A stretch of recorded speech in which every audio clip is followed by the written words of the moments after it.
मैं राजा अमर सिंह के घर पर जन्मी दो सुपुत्रियों को आशीर्वाद देता हूँ। पंडित जी, इनका नामकरण आप ही कीजिए। राजा साहब, मुझे क्षमा कीजिए, लेकिन एक बच्ची काली है और एक गोरी।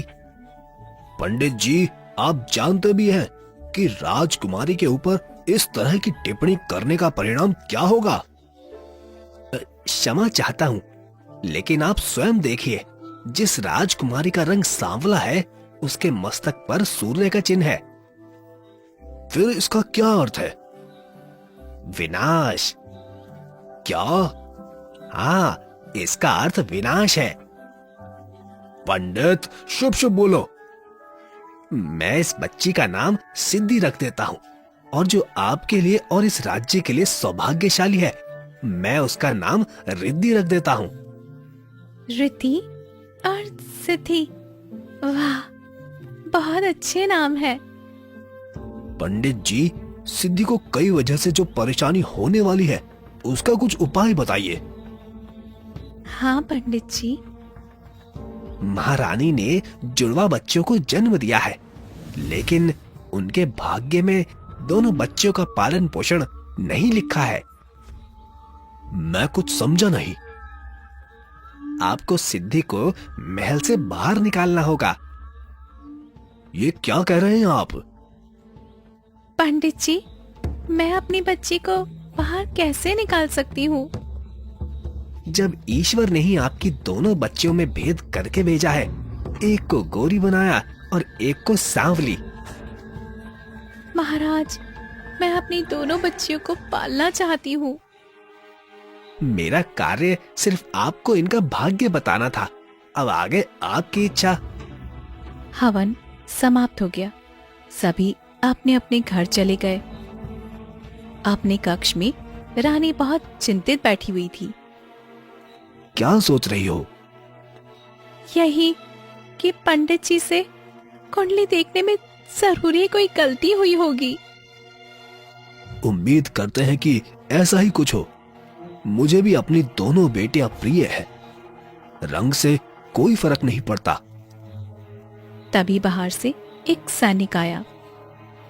महाराज, हमारे एक किले पर जयपुर के राजा ने आक्रमण करके कब्जा कर लिया है। ये क्या कह रहे हो? हाँ महाराज, अभी अभी खबर आई है कि वो हमारे राज्य पर आक्रमण करने के लिए आगे बढ़ रहा है। सेनापति को सूचित करो, मैं अभी आ रहा हूं। सैनिक चला गया। पंडित जी ने आज ही सिद्धि के बारे में बताया और आज ही हमारा बुरा होने लगा। ये कैसी बातें कर रहे हैं आप? हमें सिद्धि को स्वयं से दूर करना ही होगा। नहीं नहीं नहीं, मैं तुम्हारे आगे हाथ जोड़ती हूँ, ऐसा नहीं करना। क्यों? अब तक तो मैं भी पंडित जी की बात गलत समझ रहा था, लेकिन अब उदाहरण तुम्हारे सामने ही है। एक राज्य पर दूसरे राजा का आक्रमण, ये पहली बार नहीं है ना? आपसे भी पहले हुआ है ये। देखिए रानी, मेरे लिए मेरा राज्य प्रजा पहले है, और वैसे भी हमारे पास एक बेटी है।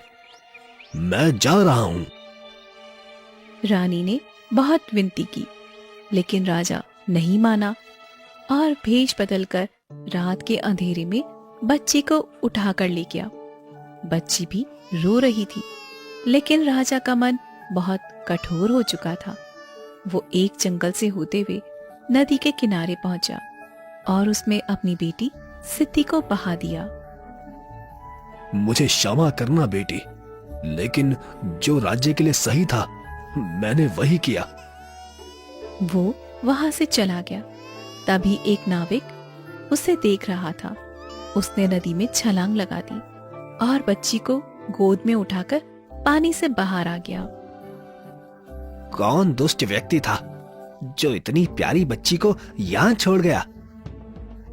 वो उसे लेकर नदी किनारे बनी अपनी झोपड़ी में गया, जहां उसकी पत्नी सोमती उसका इंतजार कर रही थी।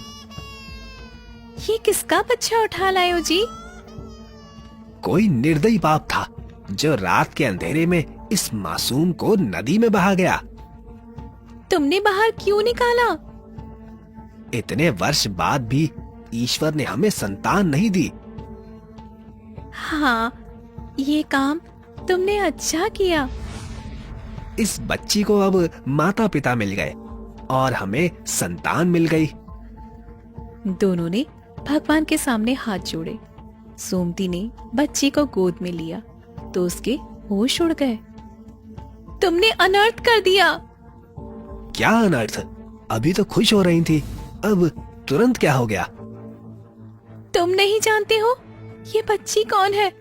मैंने सुना है कि महाराज के यहाँ एक नन्ही बच्ची ने जन्म लिया है जो बहुत ही सांवली है और उसके माथे में सूर्य का निशान है। ये तुम क्या कह रही हो? पूरे नगर में ये बात फैली हुई है। लेकिन राजा साहब इस बच्ची को पानी में क्यों बहाएंगे? ये सब मैं नहीं जानती जी, लेकिन ये बच्ची राजकुमारी है और इसका नाम सिद्धि है। अब हमें क्या करना चाहिए? किसी को नहीं बताएंगे। लेकिन इसी नगर में रहते हुए इस बच्ची को कैसे छुपाएंगे, जबकि इसके माथे पर तो निशान है। मैं इसके माथे पर एक कपड़ा बांध दिया करूंगी। उससे क्या होगा? किसी को पता नहीं चलेगा ना कि ये राजकुमारी है और इसे हम अपनी बेटी बनाकर रखेंगे। हाँ, ये ठीक है। मंगलू और सोमती दोनों सिद्धि को अपनी बेटी बनाकर पालने लगते हैं।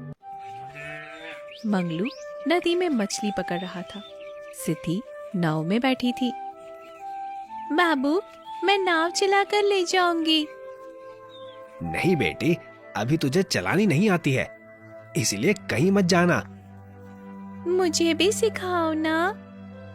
अभी थोड़ी सी बड़ी हो जा, फिर मैं तुझे तैरना भी सिखाऊंगा। और बाबू, नाव चलाना भी। हाँ मेरी प्यारी बेटिया, तू फिक्र मत कर। ठीक है, लेकिन अभी सिखाओ। तू बहुत जिद्दी है। चल ठीक है, आजा सिखाता हूँ।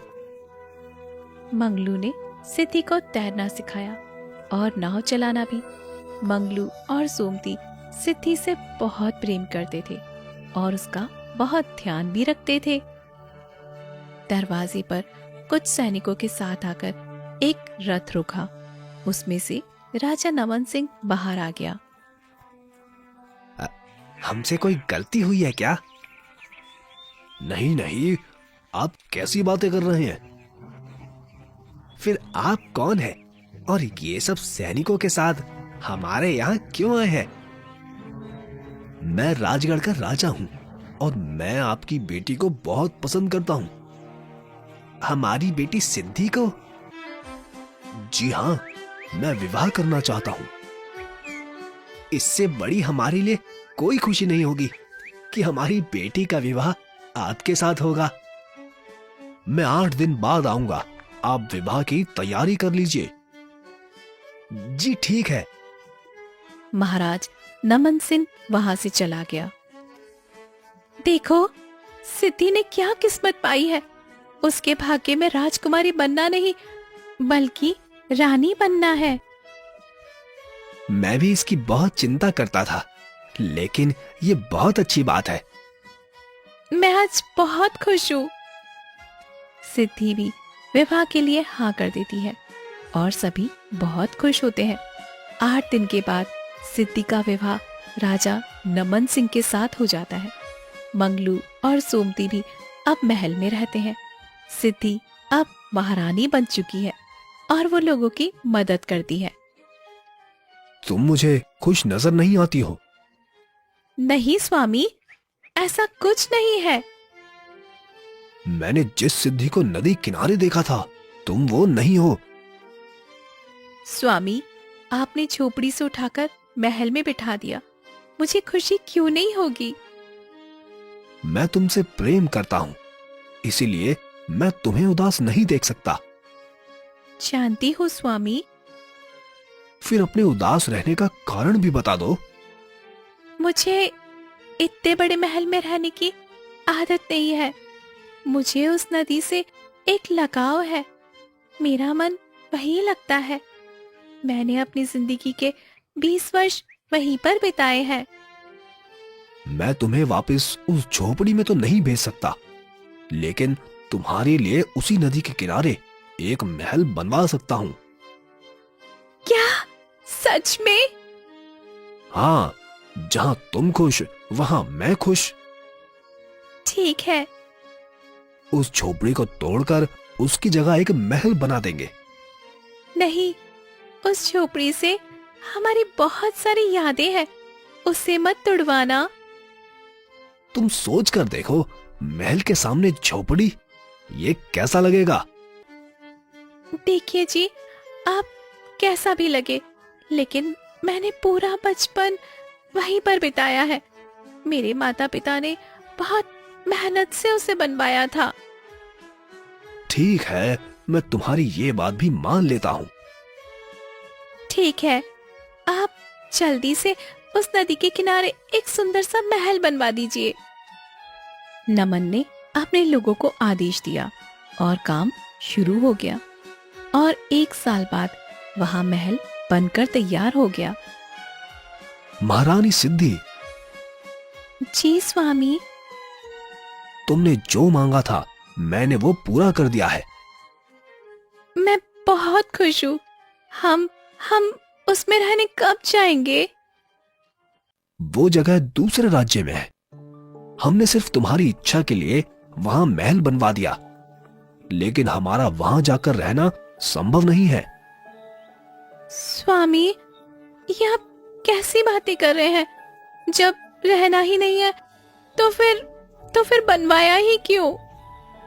तुम वहां कभी कभी जा सकती हो। सिद्धि फिर से उदास होकर खड़ी हो गई। अब तुमने मेरी कमजोरी पकड़ ली है। सिद्धि हंस पड़ी।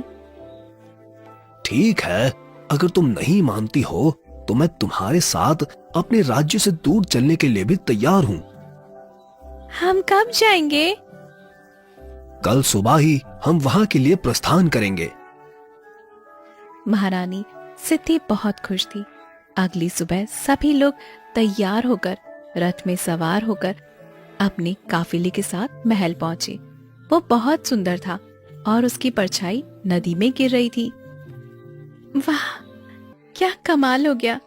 इतना सुंदर महल मैंने इसकी कल्पना भी नहीं की थी। तुम्हें पसंद आया? बहुत ज्यादा सुंदर। वो नदी में देखो, महल की परछाई भी कितनी सुंदर लग रही है। हाँ, जब मैंने महसूस किया कि तुम्हें नदी से विशेष लगाव है तो मैंने अच्छे से अच्छा बनवाने की कोशिश की। हाँ, ठीक है, अब हम खुश रहेंगे। सभी लोग खुश खुश रहते हैं। महारानी सिद्धि महल की छत पर टहल रही थी। वो नदी को निहार रही थी। वाह, कितना सुंदर मौसम है। ये झरना, सुंदर नदी, पक्षी, वाह, सब कुछ कितना खूबसूरत है। तभी सिद्धि देखती है कि कोई व्यक्ति नदी में डूब रहा है। अरे अरे, ये कोई डूब रहा है।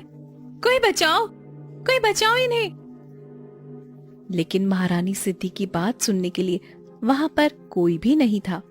इसीलिए वो स्वयं ही नदी के किनारे पहुंच गई और अचानक से नदी में कूद गई और उस आदमी को बाहर निकाला। वह आदमी राजा अमर सिंह था। अरे, आपको तो बहुत चोट भी लग गई है। मुझे मर जाने दो, मैं जीना नहीं चाहता। आप कौन हैं और मरने की जिद क्यों कर रहे हैं? मैं कुछ नहीं जानता। अच्छा, आप रुकिए, पहले मैं आपकी चोट का कुछ इलाज कर देती हूँ। महारानी सिद्धि के पास कुछ नहीं था। उसने अपने आसपास देखा तो बहते खून को रोकने के लिए उसे कोई कपड़ा नहीं दिखा जिसे वो बांध सके। इसलिए वो अपने माथे से कपड़ा खोलती है और चोट पर बांध देती है। जब राजा अमर सिंह ने सिद्धि का मस्तक देखा तो उनके होश उड़ गए। तुम कौन हो? महारानी सिद्धि। महारानी, कैसे? कैसे? क्या महाराज से विवाह हुआ है इसलिए महारानी हूँ? तुम्हारे मस्तक पर ये चिन्ह? माँ बापू कहते हैं कि ये जन्म से आया है। राजा अमर सिंह बहुत गरीबी के हालात में था। वो फूट फूट कर रोता है। मैं कितना अभागी हूँ, मैं पापी हूँ, अंधविश्वासी हूँ। क्या हुआ? आप रो क्यों रहे हैं? कुछ नहीं बेटी, मैं अपने भाग्य के लिए रो रहा हूँ। बेटी? तुम मेरी बेटी की उम्र की हो ना, इसीलिए कह दिया। अगर बुरा लगे तो मुझे क्षमा करना। कोई बात नहीं, लेकिन आप रहते कहाँ हैं? चलो मैं आपको आपके घर तक छोड़ देती हूँ। नहीं बेटी, मैं चला जाऊंगा। यहाँ सामने वाली झोपड़ी में ही रहता हूँ। ये आपकी है? नहीं, जब कहीं और जगह नहीं मिली तो मैं और मेरी धर्म पत्नी दोनों इसमें आकर रहने लगे। पहले मैं भी अपने परिवार के साथ इसी झोपड़ी में रहती थी। फिर महाराज नमन ने मुझसे विवाह कर लिया। सब समय का खेल है। मैंने भी वर्षों पहले इस नदी में कुछ पाप किया था। आज उसी में डूबकर उसका प्रायश्चित कर रहा था, लेकिन तुमने मुझे बचा लिया। तब तक वहाँ मंगलू, सोमती और नमन भी आ जाते हैं। मंगलू और सोमती ने राजा अमर सिंह को पहचान लिया। सोमती ने देखा कि सिद्धि के माथे पर कपड़ा नहीं है तो वो घबरा गई। सिद्धि पुत्री, आज पहली बार ये कपड़ा क्यों हटाया? इनको मेरी मदद की जरूरत थी माँ। सिद्धि बेटी, तुम यहाँ से भाग जाओ। ये आदमी तुम्हें मारने आया है। सिद्धि और नमन हैरानी से देखते हैं। इतना सुनकर राजा अमर सिंह फूट फूट कर रोने लगता है। तभी वहां पर महारानी भी आ जाती है। अरे, मैं क्या किसी को मारूंगा? मैं खुद मर चुका हूँ। अपने पापों की सजा भुगत रहा हूँ। आप दोनों कौन हैं और सिद्धि को कैसे जानते हो? सिद्धि पुत्री, मेरी पुत्री, हम दोनों अभागे माता पिता हैं, जिन्होंने वर्षों पहले एक पंडित के कहने से अपनी बेटी को इसी नदी में बहा दिया था। हाँ, और मैंने इस बच्ची को बचा लिया था। मंगलू, नमन और सिद्धि को सारी बात बता देता है। मैं राजा से रंक बन गया हूँ। मुझे क्षमा कर दो, मुझे क्षमा कर दो। पिताजी, मैं आपसे क्रोधित नहीं हूँ, लेकिन आप राजा थे, फिर ये हालात आपके कैसे हो गए? ये सब भगवान ने सजा दी है। हाँ पुत्री, जिस बेटी को हमने भाग्यवान समझा और बहुत लाड प्यार से पाला, उसी ने हमें बर्बाद कर दिया। महाराजा, महारानी जी, क्या हुआ था आपके साथ? मैंने अपनी पुत्री रिद्धि की शादी एक राजा से कराकर उसे विदा कर दिया। ये तो अच्छी बात है, फिर इसमें आपके साथ क्या गलत हुआ? उस राजा ने रिद्धि के कहने से मेरे ऊपर ही आक्रमण कर दिया। मेरा सब कुछ जीतकर हम दोनों को महल से बाहर निकाल दिया। राजा साहब, ये सच में आपके साथ बहुत बुरा हुआ। मैं मेरे बाद में रिद्धि को ही अपना साम्राज्य सौंपता, लेकिन उसने बिल्कुल भी इंतजार नहीं किया और अपने ही माँ बाप की ये हालत कर दी। मैं रिद्धि के किए गए व्यवहार से दुखी नहीं हूं, क्योंकि मैंने भी सिद्धि को नदी में बहाकर पाप किया था। वो तो मंगलू भाई का भला हो, जिन्होंने हमारी बेटी को बचा लिया। माँ, पिताजी, मुझे खुशी है कि आप मुझे दो माता पिता मिल गए हैं। मैं आपसे नाराज नहीं हूँ। चलिए, अब घर चलते हैं। और अगर आप चाहते हैं कि मैं आपका साम्राज्य वापस दिला दूं, तो मैं उस राज्य से युद्ध करने के लिए भी तैयार हूं। हाँ पिताजी, जैसा आप चाहते हैं वैसा हो जाएगा। नहीं नहीं, मैं अब कोई बदला नहीं चाहता। उनको अपनी जिंदगी जीने दो। उसने कुछ भी किया हो, लेकिन वो भी मेरी बेटी है।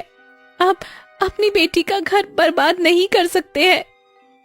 ठीक है, फिर आप दोनों भी महल में चलिए और हमारे साथ आराम से रहिए। हाँ पिताजी, आपको कोई भी परेशानी नहीं होगी। मैं तुम लोगों के साथ रहने लायक नहीं हूं, लेकिन मेरे पास अब कोई दूसरा रास्ता भी नहीं है। चलो हम चलते हैं।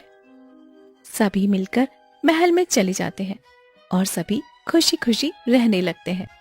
हमारे प्यारे दोस्तों, हमें एक बहुत बड़ा रहस्य पता चला है। हमारे वीडियो 100 लोग देखते हैं, लेकिन सब्सक्राइब सिर्फ 7 नहीं किया है, यानी कि 93 लोग चुपके हमारे वीडियो देख रहे हैं। खैर कोई बात नहीं, हम पकड़ेंगे नहीं। बस इतना कह रहे हैं कि सब्सक्राइब का बटन दबा दो, वरना अगली बार जब आप वीडियो देखने आओगे तो भी फ्री ही रहेगा, लेकिन हमारा थोड़ा दिल दुखेगा। तो अभी लाल बटन दबाओ और हमारे परिवार का हिस्सा बन जाओ।